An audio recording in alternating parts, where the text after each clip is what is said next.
I'm serious. Just adjust. Why? Because we've been called to be an influence in the midst of difficulty and calamity. Doesn't matter what the situation is. We are always there to be we are not the answer, but we usher in the answer through the wonderful, wonderful message of the gospel. And this is the privilege that we have as believers. An illustration I've been using for the last several years seems to be even more fitting than it has been in recent times.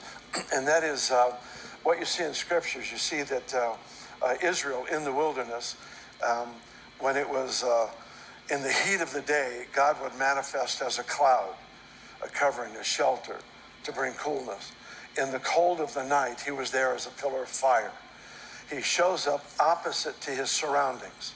So how does he show up in a virus, in a pandemic? He shows up as the solution, the redemptive solution to bring healing to people's bodies. I agree completely with what Chris just led in prayer, is this is supposed to be the ignition point